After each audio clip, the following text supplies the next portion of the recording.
Good morning. Okay, इसके पहले वाले क्लास में हम एमपीजी के एक जो एग्रीकल्चर वाला सेक्शन है उसको देख रहे थे। तो लास्ट क्लास में हम यहाँ तक पहुँचे थे जिसमें हम इंस्टीट्यूशन और रिसर्च सेंटर्स के बारे में बात कर रहे थे। मध्य प्रदेश में बहुत सारे एग्रीकल्चर से या कृषि से रिलेटेड बहुत सारे अनुसंधान केंद्र हैं या अनुसंधान जो संस्थाएं हैं, जो इंस्टीट्यूशंस हैं, उनके बारे में हम डिस्कस कर रहे थे। एग्जाम पॉइंट ऑफ व्यू से क्या होता है कि कई इंस्टीट्यूशन का नाम पूछ देता है कि ये कौन से जिले में है, कौन से लोकेशन में है, इस टाइप का क्वेश्चन आता रहता है ना। तो ये उनमें से कुछ सेलेक्टेड इंस्टीट्यूशन है जहां से क्वेश्चन बने हुए हैं पहले भी और आगे भी में भी पूछा जा सकता है। तो उसी लिस्ट को हम आज पहले डिस्कस करेंगे। देन उसके बाद में जो मेजर क्रॉप्स हैं उनको थोड़ा सा हम डिस्कस करेंगे। मध्य प्रदेश में कौन कौन से मेजर क्रॉप्स हैं अलग अलग कैटेगरी में, चाहे वो पल्सेस हो, ग्रेन्स हो या ऑयल सीड्स हो या कमर्शियल क्रॉप्स हो, उसके बारे में हम थोड़ा सा देखेंगे। चलो, तो यहाँ पे सबसे पहले हम बात करते हैं नेशनल सोयाबीन रिसर्च सेंटर। अब जैसा कि मध्य प्रदेश जो है सोयाबीन के लिए जाना जाता है और मध्य प्रदेश सोया स्टेट कहलाता है, या फिर सोयाबीन कैपिटल ऑफ इंडिया भी कहलाता है मध्य प्रदेश। तो नेशनल सोयाबीन रिसर्च सेंटर यही इंदौर में जो है पहला जो है नेशनल सोयाबीन रिसर्च इंस्टीट्यूट या रिसर्च सेंटर जो है इंदौर में बनाया गया। ठीक है। दूसरा है राइस रिसर्च सेंटर या पैडी क्रॉप रिसर्च सेंटर है जो कि बड़वानी में है। तो ये धान से जितने भी अनुसंधान है उसके सीड्स को लेकर के बहुत सारे जो है रिसर्च वगैरह अनुसंधान वगैरह उनके प्रोडक्टिविटी को बढ़ाने के लिए ये तमाम तरह के अनुसंधान वहां किया जाता है। तो पैडी रिसर्च सेंटर बड़वानी मध्य प्रदेश में है। कॉटन रिसर्च सेंटर है खरगोन में। ठीक है, ये क्षेत्र जो है खरगोन का जो क्षेत्र सेंटर या अनुसंधान केंद्र, तो cotton research centre Khargone, cotton Khargone. ठीक है। नेशनल ग्रेप्स रिसर्च सेंटर जो अंगूर का जो वो होता है अनुसंधान केंद्र है, वो राष्ट्रीय अंगूर अनुसंधान केंद्र रतलाम में है। ये क्षेत्र जो है स्पेशली जाना जाता है अंगूर के लिए। तो national grapes research centre Ratlam में बनाया गया है। नेक्स्ट है, यहाँ पे आप देख सकते हो इंटरनेशनल मेज एंड व्हीट रिसर्च सेंटर, जहाँ पे मक्का और गेहूं से रिलेटेड जो भी रिसर्च करना होता है वो यहाँ पे है। और ये जो है ये कमरिया करके जगह है। अब ये कमरिया आता है आपके जबलपुर डिस्ट्रिक्ट में। ठीक है, तो कमरिया में है इंटरनेशनल मेज एंड व्हीट रिसर्च सेंटर, मक्का एवं गेहूं अनुसंधान केंद्र। इसके अलावा है Asia's largest soybean processing unit. तो सोयाबीन रिसर्च सेंटर इंदौर में है, लेकिन ये है Asia's largest soybean processing plant है। सोयाबीन को जो प्रोसेस करने के लिए जो प्लांट लगाया गया है वो उज्जैन में है। ठीक है, तो उज्जैन भी जाना जाता है सोयाबीन के एरिया के हिसाब से या सोयाबीन के प्रोडक्शन के लिए। तो याद रखना है एशिया कॉन्टिनेंट का सबसे बड़ा सोयाबीन प्रोसेसिंग प्लांट उज्जैन में लगा हुआ है मध्य प्रदेश में।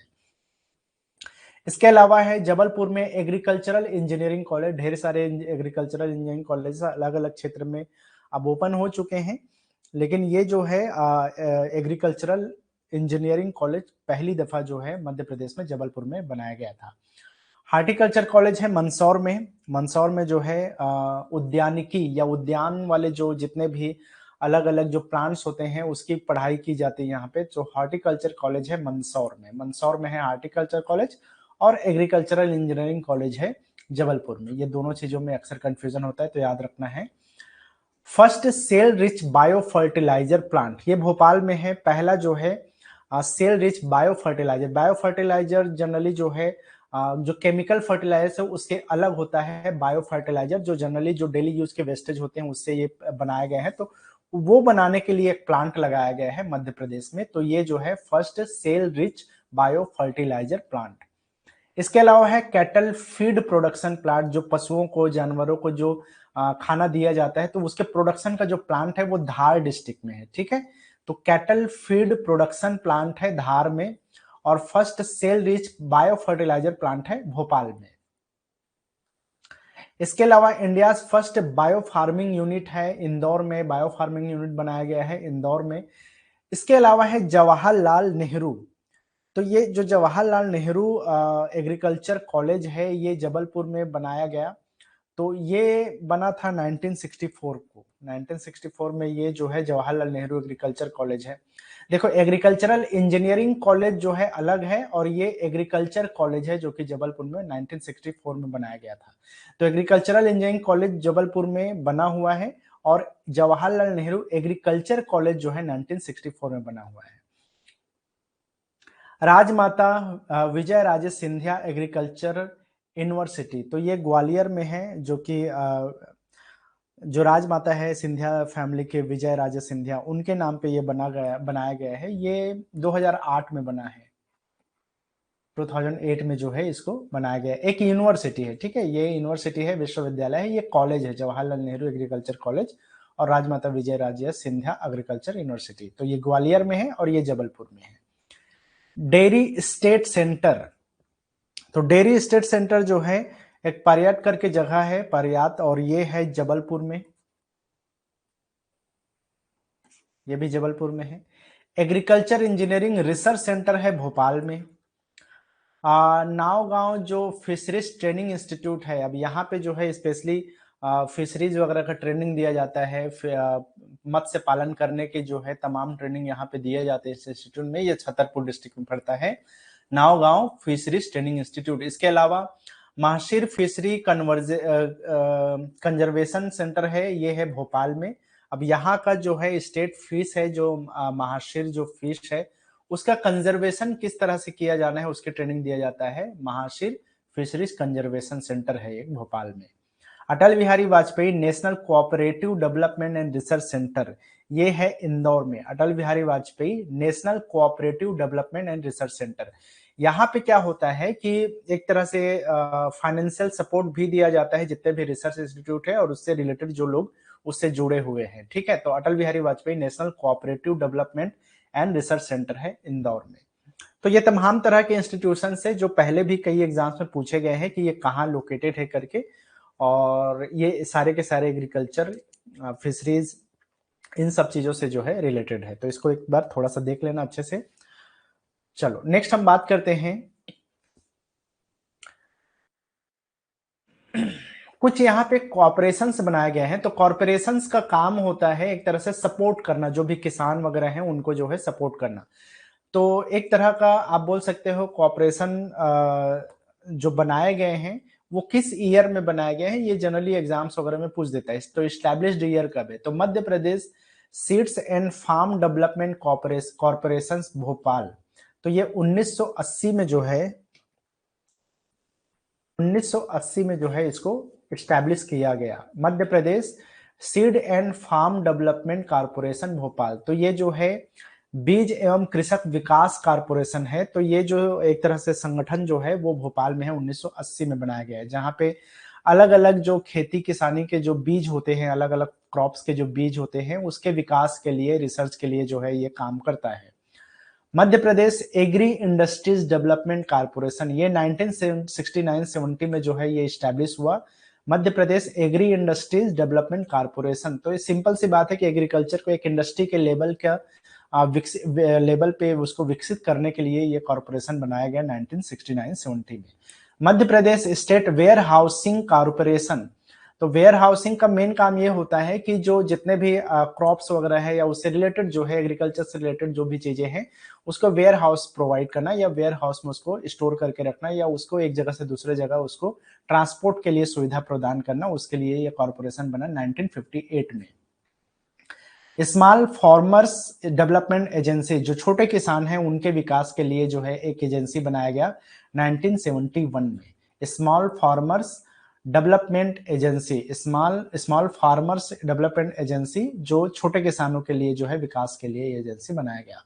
लैंड डेवलपमेंट कॉर्पोरेशन बनाया गया था 1977-78 में, जो कि भू विकास कॉर्पोरेशन कहलाता है। तो भूमि विकास कॉर्पोरेशन 1977-78 में ये स्टैब्लिश हुआ। State animal and poultry development corporation, तो जाहिर से नाम से यहाँ क्लियर है, जो पशु और खास तौर पे जो पोल्ट्री फार्म्स होते हैं उसके डेवलपमेंट के लिए कॉर्पोरेशन बनाया गया, राज्य पशु एवं पोल्ट्री डेवलपमेंट कॉर्पोरेशन 1982 में ये बनाया गया।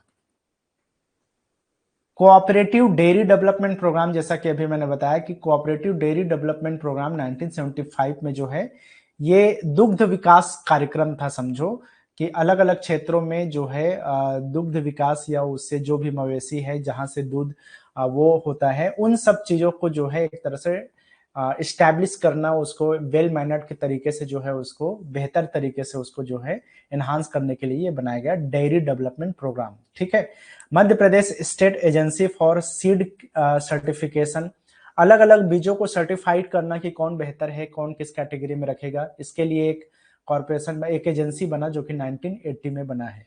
Madhya Pradesh state agriculture marketing federation, generally धान वान खरीदने वगैरह के लिए इस तरह के मार्केटिंग फेडरेशन जो है बनाए जाते हैं, तो ये 1971 में जो है मध्य प्रदेश एग्रीकल्चर मार्केटिंग फेडरेशन, जिसको मार्कफेड बोलते हैं शॉर्ट में, तो ये 1972 को स्टैब्लिश हुआ। Madhya Pradesh state cooperative dairy federation limited, तो ये कोऑपरेटिव डेयरी फेडरेशन है, एक संघ है, दुग्ध संघ जिसको बोलते हैं। तो ये 1980 में जो है इस तरह का सहकारी संघ बनाया गया, जिसमें अलग अलग क्षेत्र के जो पशुपालक हैं उनको जो है एक तरह से बोला चाहिए कि एक व्यवस्थित तरीके से जो है उनको मार्केट तक अपने जो गाय भैंस है उनके दूध है उसको प्रोवाइड करने के लिए बिजनेस मॉडल की तरह जो है उसको सपोर्ट किया गया। तो ये कोऑपरेटिव डेयरी फेडरेशन लिमिटेड 1980 में डेवलप हुआ। ठीक है, ये भी चीजें अमूमन एग्जाम में पूछा हुआ है, अब आगे पूछे ना पूछे अलग मैटर है, लेकिन जनरली ये सारे कॉर्पोरेशन से रिलेटेड ऑलरेडी क्वेश्चन बने हुए हैं अलग अलग एग्जाम में, एमपी पीएससी में ये पूछता है, तो इसके एक बार देख लेना थोड़ा, है ना। चलो हम बात करते हैं, ज्यादातर देखो स्टेट अगर हम रैंक की बात करें मध्य प्रदेश का कि कौन कौन से क्रॉप्स में क्या स्थिति है मध्य प्रदेश का, तो देखो ये हमेशा बदलते रहता है, कई बार थोड़ा ऊपर नीचे होता है, लेकिन अभी जो करंट सिचुएशन है उसके हिसाब से आप देखो तो मध्य प्रदेश सोयाबीन में, चना में, उड़द में, तुअर दाल में, मसूर में, इसके अलावा अलग अलग जो दालें हैं, पल्सेस हैं, इनमें इन सभी मामलों में जो है मध्य प्रदेश अभी फर्स्ट मतलब प्लेस में है ऑल ओवर इंडिया। ठीक है, किसमें? सोयाबीन में, चना में, उड़द में, तुअर जो दाल होता है उसमें, मसूर में, और भी अलग अलग सारे दालों की अगर प्रोडक्शन की बात करें तो उसमें फर्स्ट प्लेस में है मध्य प्रदेश। मक्का के उत्पादन में जो तिल है या सेसमे जिसको बोलते हैं, राम तिल है, और जो मूंग दाल है, इन सभी के प्रोडक्शन में जो है मध्य प्रदेश अभी सेकेंड रैंक में है। ठीक है, वीट गेहूं की अगर हम बात करें, ज्वार की बात करें या बार्ले जिसको हम जौ बोलते हैं, इन सभी के प्रोडक्शन में मध्य प्रदेश तीसरे स्थान पे है।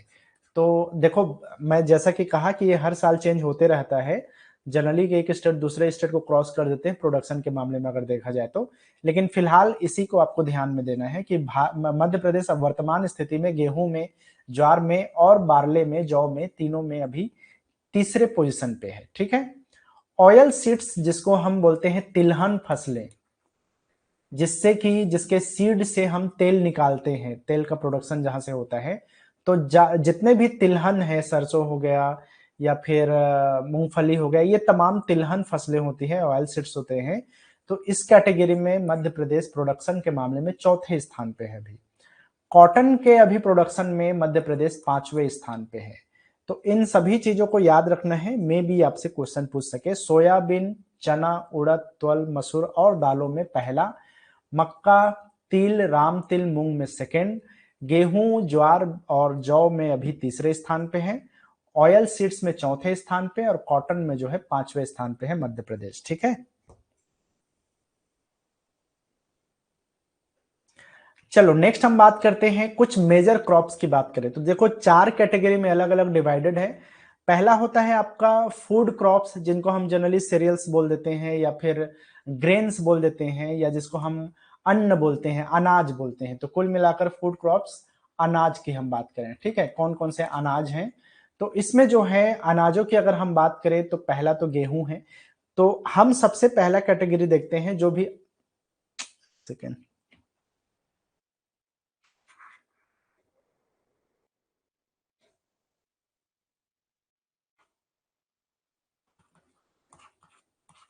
अनाजों की कैटेगरी में पहला जो चीज देखते हैं वो है गेहूं। ठीक है, तो wheat is the major food crop of the state, यहाँ का जो है प्रमुख फसलों में से एक माना जाता है। रैंक फर्स्ट इन सीरियल्स, जो अनाज है या ग्रेन्स हैं उसमें पहला है गेहूं मध्य प्रदेश में। ठीक है, और सेकंड है टोटल जो एरिया जो यूज किया जाता है बोने के लिए, तो सोयाबीन के बाद में ये सेकंड रैंक में आता है गेहूं जो है। ठीक है, तो याद रखना है अनाजों में पहला कौन सा है, तो वीट है। अब सोयाबीन अनाज कैटेगरी में नहीं आता, वो ऑयल सीड के अंतर्गत आता है या तिलहन के अंतर्गत आता है, ठीक है। तो उस हिसाब से ये सेकेंड रैंक में आता है। अगर हम सोयाबीन को हम सोन एरिया या फिर जो बुआई का क्षेत्र है उसके हिसाब से बात करें तो सेकेंड में है। लेकिन अगर हम सीरियल्स की बात करें, अनाजों में सबसे ज्यादा गेहूं उगाया जाता है मध्य प्रदेश में, ठीक है। Wheat is mainly cultivated on the alluvial and black soil, generally जो जलोढ़ मिट्टी है या काली मिट्टी है, स्पेशली चंबल और नर्मदा वैली के आसपास के क्षेत्र में जो है, या फिर ईस्टर्न मालवा जो रीजन है उस क्षेत्रों में जो है गेहूं उगाया जाता है।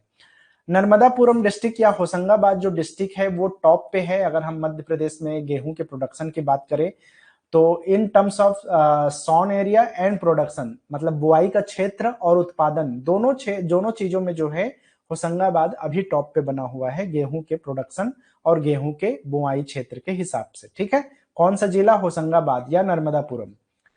Major wheat producing districts are Malwa region, यहाँ पे ज्यादातर क्षेत्रों में जो है गेहूं लगाया जाता है। होशंगाबाद टॉप में है दोनों कैटेगरी में, लेकिन अगर हम प्रोड्यूसिंग के बात करें तो कौन कौन से क्षेत्र में जो है स्पेशली लगाया जाता है, तो मालवा का जो पठार वाला रीजन है जिसमें इंदौर है, देवास है, रतलाम है, उज्जैन है, विदिशा है, शाजापुर है, खरगोन है, ये सब आएगा। सेंट्रल नर्मदा वैली के हिस्से के जो क्षेत्र है, होशंगाबाद, हरदा, नरसिंहपुर, जबलपुर, कटनी, रीवा, ये सारे चीज जो है इसी कैटेगरी में आते हैं, मतलब गेहूं वाले क्षेत्र के अंतर्गत आते हैं, ठीक है। The major wheat I am sorry, चलो, सरबती, लोकावन, नर्मदा 4, सुजाता 320, राज 77, ये सारे जो है वेराइटीज हैं यहाँ के जो गेहूं उगाए जाते हैं उनके। शरबती जो गेहूं है वो बहुत फेमस है, ठीक है। लोकवन बोला जाता है, नर्मदा 4, सुजाता 320 बोला जाता है, राज 77, ये सब जो है टाइप से वेराइटी है गेहूं के। अगर हम एरिया की बात करें तो आप इसमें देख सकते हो कि ज्यादातर जो मालवा रीजन के क्षेत्र है, जैसे कि इसमें ये जो इंदौर वाला क्षेत्र है या फिर ऐसे करके आप देख सकते हो, रतलाम, उज्जैन, शाजापुर, सीहोर, देवास, इंदौर, धार, ये पूरा जो एरिया है ये आपका मालवा रीजन का गेहूं वाला रीजन है, ठीक है। इसके अलावा जो सेंट्रल नर्मदा वैली वाला जो एरिया है, जैसे कि इसमें जबलपुर और ये तमाम क्षेत्र जो है इसमें अंतर्गत आ जाते हैं, ठीक है। हरदा भी इसमें आ जाएगा।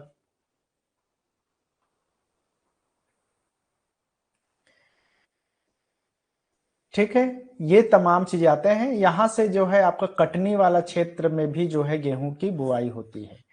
तो ये पूरा क्षेत्र जो है आप बोल सकते हो सेंट्रल नर्मदा वैली रीजन वाला, और यहां से जो है आपका ये मालवा का पठार वाला रीजन, ये पूरा क्या है आपका गेहूं वाला क्षेत्र है।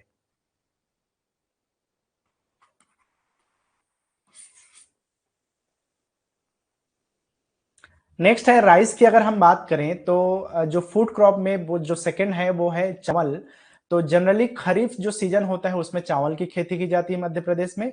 In terms of area, sown and production, rice stand in second place. जैसा कि फर्स्ट कैटेगरी में आता है अगर हम टोटल की बात करें, तो अगर हम उसमें बात करें सॉन एरिया की, तो वो जनरली जो है ऑयल सीड के कैटेगरी में आपका सोयाबीन चला जाता है, और सेकंड रैंक में आता है आपका जो गेहूं वाला है उस कैटेगरी में। लेकिन हम ओवरऑल अगर हम बात करें, सॉरी, अगर हम सिर्फ अनाजों की बात करें जिसमें फूड क्रॉप्स या जिसको हम सीरियल्स बोलते हैं, तो इस कैटेगरी में गेहूं के बाद जो सेकंड रैंक आता है वो चावल का आता है, ठीक है। गेहूं पहला है सीरियल्स कैटेगरी में, और सेकंड में आता है आपका चावल। Highest rice producing districts are Balaghat, Katni and Seoni. ये तीन जो जिले हैं वो स्पेशली जो है सबसे ज्यादा प्रोडक्शन होता है। लेकिन इसके अलावा जो है आपका वेनगंगा बेसिन वाला area, Maikal plateau area, Bundelkhand Baghelkhand वाला area, Katni Jabalpur region, Rewa plateau region, ये तमाम जो क्षेत्र है वो इसके अंतर्गत आते हैं जहां पे चावल उगाया जाता है, ठीक है। लेकिन मेजर या जो बोलना चाहिए हाईएस्ट राइस प्रोड्यूसिंग डिस्ट्रिक्ट है उसमें आप देख सकते हो कि यहाँ पे ये बालाघाट वाला रीजन हो गया, इसके अलावा कटनी हो गया, और ये जो सिवनी वाला एरिया हो गया, ये तीन एरिया जो है स्पेशली जाने जाते हैं।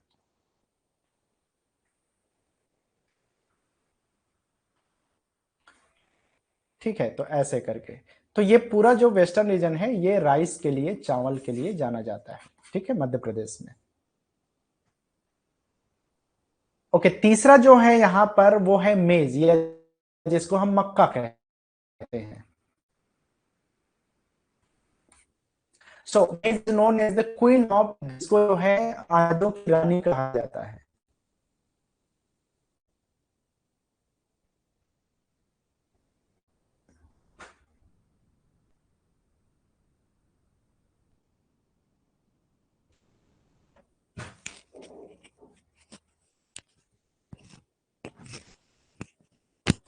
चलो, वॉइस ब्रेक हो रहा था क्या? ठीक है, मैं बता रहा था जो यहाँ पर राइस की अगर हम बात कर रहे थे, तो ये बालाघाट, कटनी और जो है सिवनी वाला area highest rice producing category में आता है। और इसी को मैं जो है यहाँ पे मैप में ये बता रहा था कि ये वाला जो रीजन है, वेस्टर्न जो मध्य प्रदेश वाला रीजन है, ये कटनी हो गया जिसमें सिवनी और बालाघाट का क्षेत्र आ ही जा रहा है। तो ये जो इस वाला क्षेत्र है, समझो कि वेस्टर्न वाला मध्य प्रदेश, ये राइस के प्रोडक्शन के लिए जाना जाता है। और इस क्षेत्र में जो है बुआई भी राइस की ज्यादा की जाती है, और प्रोडक्शन के मामले में भी ये जो है हाईएस्ट प्रोड्यूसिंग डिस्ट्रिक्ट कहलाता है मध्य प्रदेश का, बालाघाट, कटनी, सिवनी वाला एरिया, ठीक है। अगर हम तीसरे ग्रेन की बात करें तो वो है मेज, जिसको हम मक्का कहते हैं। तो आपको पहला चीज तो ये याद रखना है, maize is known as the queen of grains, मक्का को जो है क्वीन ऑफ ग्रेन्स कहा जाता है, अनाजों की रानी कहा जाता है। In terms of area sown and production, maize stand in third place among all cereals. ठीक है, जितने भी हमारे वो होते हैं उसमें गेहूं और राइस के बाद में जो तीसरा प्लेस है वो मक्का का है। मध्य प्रदेश की अगर हम बात करें तो जो अनाज वाला कैटेगरी है उसमें ये तीसरे नंबर पे है, ठीक है। अगर हम बुआई क्षेत्र या प्रोडक्शन दोनों की बात करते हैं तो highest maize producing districts are Dhar, Chhindwara and Barwani. इन क्षेत्रों में जो है स्पेशली मक्का की खेती की जाती है। तो आप देख सकते हो कि जो वेस्टर्न पार्ट है एंड साउथ सेंट्रल रीजन है, उस क्षेत्रों में जो है स्पेशली मक्का की खेती यहाँ पे या फिर बुआई यहाँ पे की जाती है। तो स्पेशली आप देख सकते हो धार वाला जो क्षेत्र है, इसके अलावा जो इधर छिंदवाड़ा वाला जो क्षेत्र है, जो स्पेशली साउथ सेंट्रल एरिया आता है आपका, छिंदवाड़ा वाला हिस्सा, और इसके अलावा जो है बरवानी वाला जो ये हिस्सा है, तो ये इस कैटेगरी में आ जाएगा मक्का के लिए। स्पेशली ये जो छिंदवाड़ा वाला हिस्सा है ये भी इसी के अंतर्गत आएगा, ठीक है।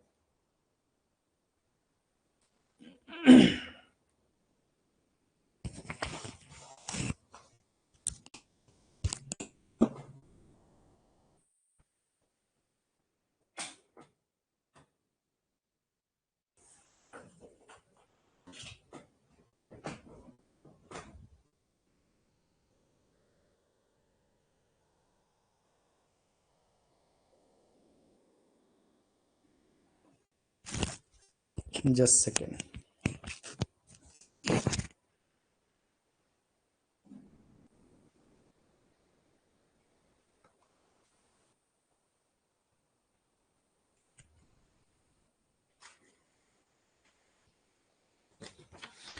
ठीक है,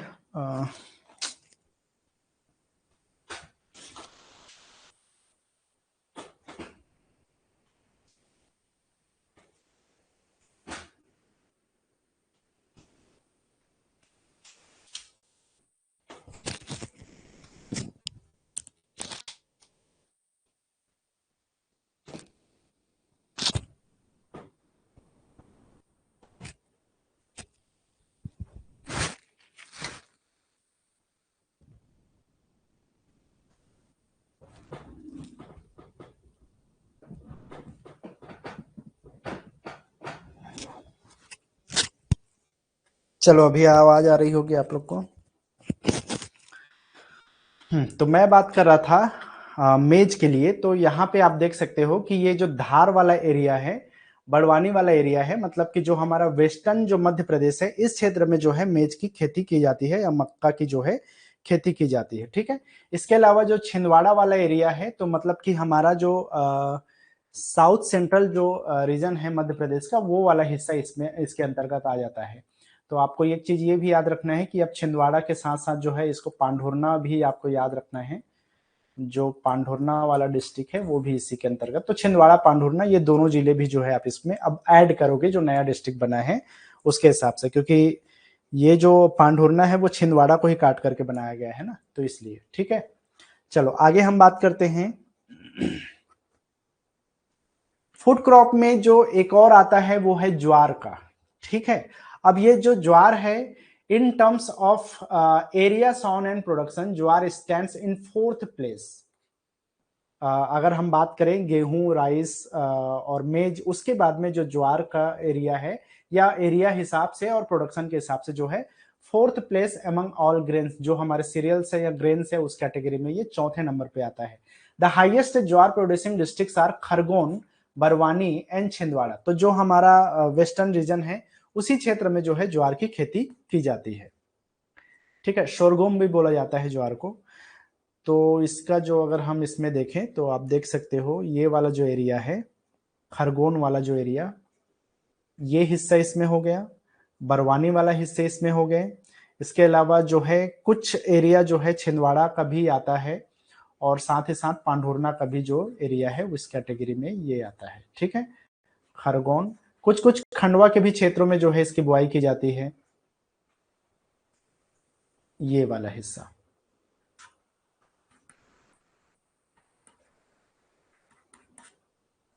तो ये दोनों क्षेत्र जो है ज्वार के लिए जाना जाता है। नेक्स्ट हम बात करते हैं जो सेकंड कैटेगरी के हमारे क्रॉप्स हैं, उसमें पल्सेस या दालों की अगर हम बात करें, दलहन फसल जिसको हम बोलते हैं। So India stood first in the production of pulses. जो पूरा दाल का प्रोडक्शन है भारत की अगर हम बात करें तो पूरी दुनिया में नंबर 1 पे है वर्तमान स्थिति की अगर हम बात करें। Madhya Pradesh stands first in the production of pulses in the country. अगर हम बात करें पल्सेस में टोटल, तो मैंने जो अभी लिस्ट आप लोग को प्रोवाइड किया था कि किसमें फर्स्ट है, तो बहुत सारे दालों की अगर कैटेगरी देखोगे तो मध्य प्रदेश उसमें फर्स्ट रैंक में है ना। तो उस हिसाब से दलहन फसलों में मध्य प्रदेश जो है फर्स्ट पोजीशन पे है वर्तमान में भारत में। Major pulses produce in the state are arhar, gram या जो चना होता है, उड़द दाल है, मूंग है, अलग अलग जो लेंटिल्स हैं उन सभी में जो है ये कुछ जो इंपॉर्टेंट चीजें हैं वो है ये अरहर, चना, उड़द, मूंग, ये सब चीजें। ठीक है, पहले हम बात करते हैं चने की। In terms of area, gram secured the third rank in the state after soybean and wheat. अगर हम ओवरऑल सभी क्रॉप्स की बात करें, सीरियल्स को, पल्सेस को और ऑयल सीड को अलग अलग ना करें, ओवरऑल अगर हम बात करें तो उस हिसाब से जो इन टर्म्स ऑफ एरिया अगर हम बात करें तो चना जो है तीसरे नंबर पे आता है। पहले में तो सोयाबीन आता है, सेकंड में व्हीट आता है, और थर्ड में आता है आपका ये जो चना की खेती है। वो कितने क्षेत्रों में चना उगाया जा रहा है उसकी बात कर रहे हैं, ना कि प्रोडक्शन की अगर हम बात कर रहे हैं। ठीक है, तो ये हालांकि अभी इतना डेटा वगैरह यहाँ पे आप लोग को उतना वो करने की जरूरत नहीं है, आप चाहो तो इसको देख सकते हो। Highest gram producing districts are Chhindwara, Rajgarh and Ujjain. इन क्षेत्रों में जो है स्पेशली जो है चने की जो है खेती या प्रोडक्शन जो है ज्यादा होता है। तो इसमें अगर हम मैप के थ्रू देखें तो कौन कौन से एरिया है, छिंदवाड़ा और पांढुर्ना वाला क्षेत्र जो है ये इसमें आ जाता है। एक इसके अलावा जो है आपका उज्जैन वाला जो क्षेत्र है वो भी जाना जाता है चने की खेती के लिए। ठीक है, उज्जैन वाला एरिया भी इसमें आ जाएगा।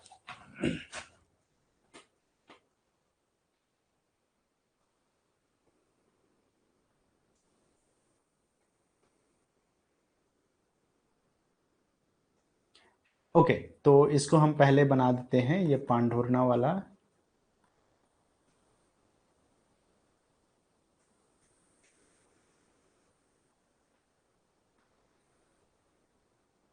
ठीक, और ये उज्जैन वाला क्षेत्र। इसके अलावा जो राजगढ़ का क्षेत्र है वो भी इसके अंतर्गत आ जाता है। तो ये दो हिस्से जो है स्पेशली जाने जाते हैं चने के लिए या फिर ग्राम्स के लिए।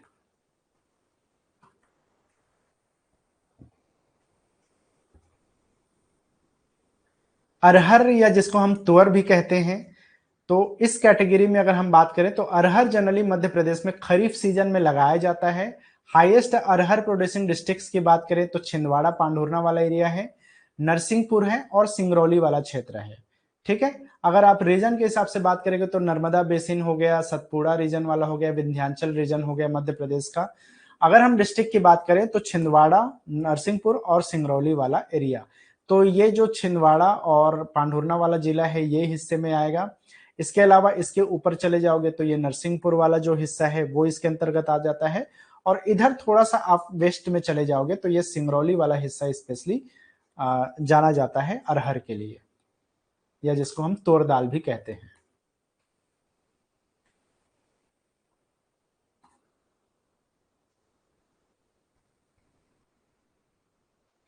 नेक्स्ट है यहाँ पे ऑयल सीड्स की अगर हम बात करें, पल्सेस हो गया। अच्छा, इसमें एक चीज आपको समझ में आना चाहिए कि ग्रेन्स क्या है, ऑयल सीड क्या है, पल्सेस क्या है। तो पल्सेस में जितने भी दाल बनते हैं, चाहे वो चना हो, अरहर हो, मूंग हो, मसूर हो, ये तमाम तरह के दालें हैं। ऑयल सीड जहां से तेल निकाला जाता है, जिसके बीजों से, जिसके सीड से। तो ऑयल सीड की कैटेगरी की अगर हम बात करें तो ये तीसरा कैटेगरी है समझो। Oil seeds are main crops in the state after cereal. Generally जो है दालों से भी पहले जो है इसमें सीरियल्स के बाद ऑयल सीड्स की बात की जाती है। बहुत सारे जो है अलग अलग ऐसे सीड्स हैं मध्य प्रदेश में प्रोडक्शन में, क्रॉप प्रोडक्शन में, जिससे कि जो है तेल पेराई करके निकाला जाता है। Madhya Pradesh stands at fourth rank in country in the production of oil seed. वर्तमान में जो है ये चौथे नंबर पे है, कई बार मध्य प्रदेश तीसरे स्थान पे भी पहुंचता है। तो ऑयल सीड में जो है ये प्रोडक्शन के हिसाब से भारत में मध्य प्रदेश का जो रैंक है वो चौथे नंबर पे है, तिलहन फसलों में जिससे तेल निकाला जाता है। तिलहन में चौथे स्थान पे। Major oil seeds producing areas are Chambal valley, Chambal का मतलब ऊपरी क्षेत्र हो गया, मालवा का प्लाटो रीजन है ना, जो हमारा वेस्टर्न एरिया है, बैतूल छिंदवाड़ा वाला हिस्सा जो कि सदन में है, प्लाटो एरिया, और सेंट्रल नर्मदा वैली जो उसके ठीक बीचों बीच है। तो ये तमाम रीजन जो है आता है ऑयल सीड के प्रोडक्शन के लिए। ठीक है, अगर हम सोयाबीन की बात करें, ऑयल सीड्स की जब भी बात करते हैं तो सोयाबीन इसमें टॉप पे आता है ना। तो आपको सिंपल से याद रखना है कि मध्य प्रदेश सोयाबीन का एक तरह से बोलना चाहिए कि यहाँ का मेजर क्रॉप है, मोस्ट प्रोमिनेंट क्रॉप कहलाता है मध्य प्रदेश का। Madhya Pradesh is the leading producer of soybean in the country which is 51% of total soybean production. तो आप एक चीज ध्यान रखो कि भारत में जितना सोयाबीन का प्रोडक्शन होता है उसमें 51% जो प्रोडक्शन है अप्रोक्सीमेटली वो मध्य प्रदेश में ही होता है। और इसीलिए इसको सोया स्टेट या फिर सोया कैपिटल ऑफ इंडिया कहा जाता है मध्य प्रदेश को। The highest soybean producing districts are Dhar, Ujjain, Mandsaur. इन रीजन्स में जो है खास तौर पे जाना जाता है सोयाबीन के लिए। कौन कौन सा? धार वाला एरिया हो गया, ये धार वाला हो गया। इसके अलावा जो है मंदसौर वाला क्षेत्र हो गया, और उज्जैन वाला जो क्षेत्र है ये इसमें आता है। अब ये मेजर है, ठीक है, इसके आसपास के जितने क्षेत्र हैं इन सभी में जो है सोयाबीन के लिए ये क्षेत्र जाने जाते हैं।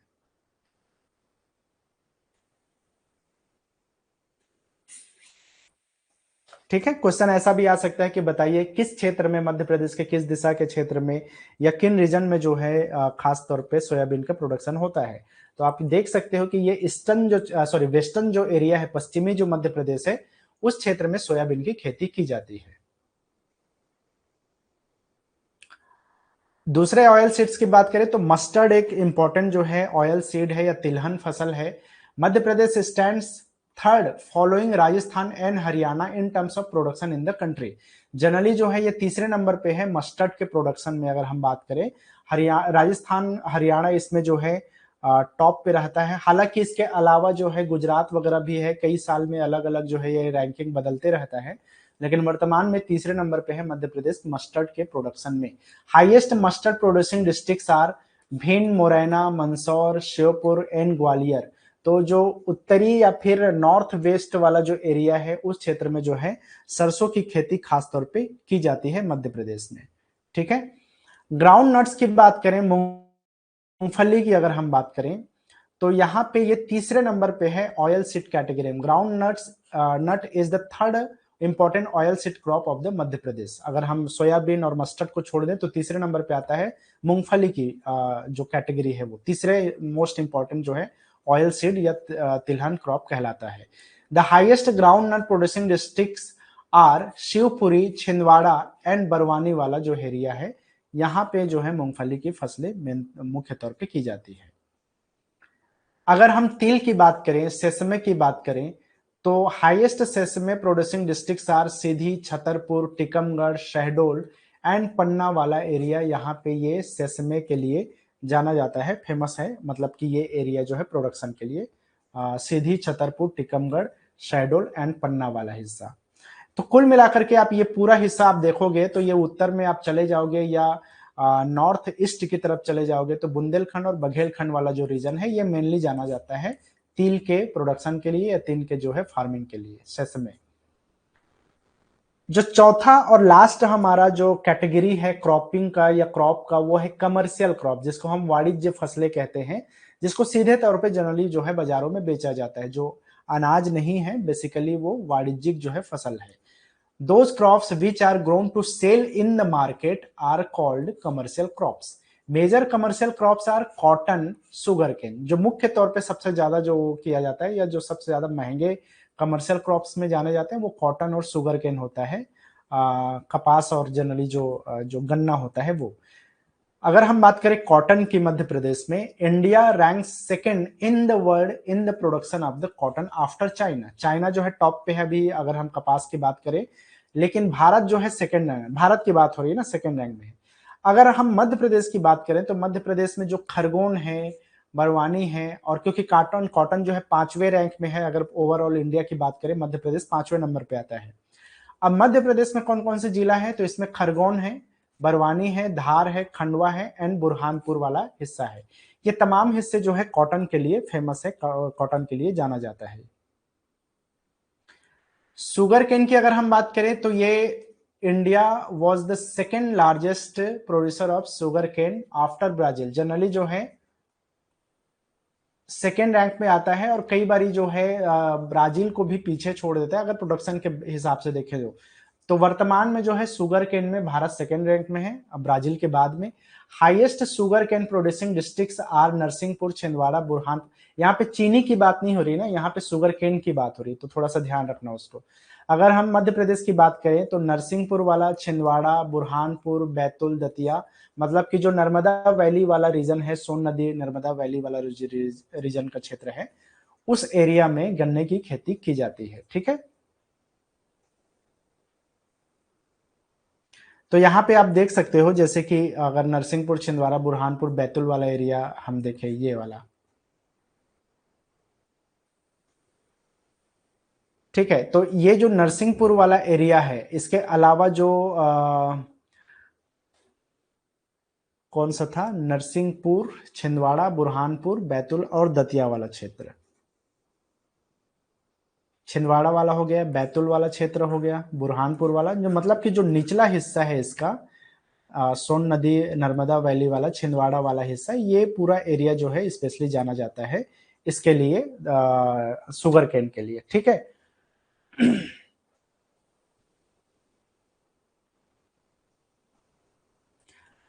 नेक्स्ट है यहाँ पे कमर्शियल क्रॉप में ही माना जाता है जो ओपियम की खेती है। ठीक है, अब ये जो ओपियम है इसके लिए बकायदा गवर्नमेंट से जो है परमिशन लेना पड़ता है, उसके बाद ही जो है गांजा जिसको हम बोलते हैं उसका जो है वो किया जाता है, ओपियम की खेती की जाती है।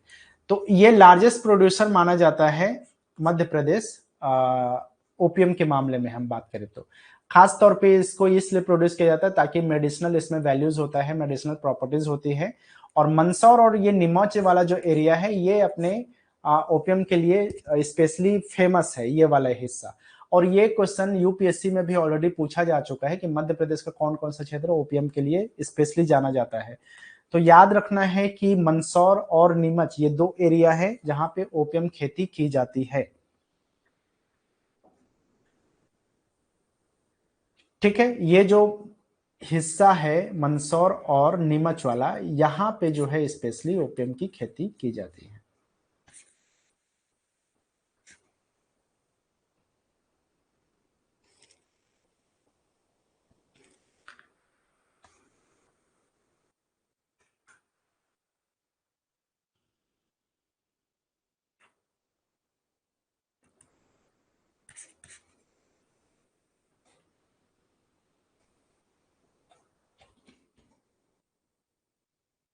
चलो, तो जो मेजर क्रॉप्स थे उसके बारे में हम लोगों ने देख लिया, कहाँ कहाँ पे पाए जाते हैं, क्या उनकी पोजीशन है, क्या स्थिति है मध्य प्रदेश में। तो ये सीधे सीधे वन लाइनर के फॉर्म में ही अक्सर क्वेश्चन पूछता है। तो यहाँ से जो क्वेश्चन पूछेगा वो इसी टाइप के सिंपल से क्वेश्चन पूछते हैं, बस आपको ध्यान रखना क्योंकि कंफ्यूजन बहुत ज्यादा होता है कौन फर्स्ट में है कौन सेकंड में है। एक बार और पीडीएफ को आप देखोगे तो आसानी से समझ में आ जाएगा। ठीक है, कल से हम लोग जो है मिनरल्स की बात करेंगे या फिर फॉरेस्ट का पहले बात करेंगे, देन उसके बाद में मिनरल्स के बारे में बात कर देंगे, जो भी है। ये दो चीजें और बचा हुआ है इस वाले स्पेशली सेक्शन में अगर हम बात करें तो। उसके बाद में हिस्ट्री वगैरह वाला जो सेक्शन है वो शुरू करेंगे हम। ठीक है, मिनरल्स और इंडस्ट्री एक साथ पढ़ना है हमें। फॉरेस्ट पहले पढ़ेंगे, देन उसके बाद में मिनरल्स और इंडस्ट्रीज पढ़ेंगे, तो 2-3 क्लास में वो हो जाएगा। फिर उसके बाद में आपका हिस्ट्री वाला सेक्शन जो है स्टार्ट करेंगे हम। ठीक है, चलो तो अभी के लिए इतना ही, मिलते हैं हम कल के क्लास में।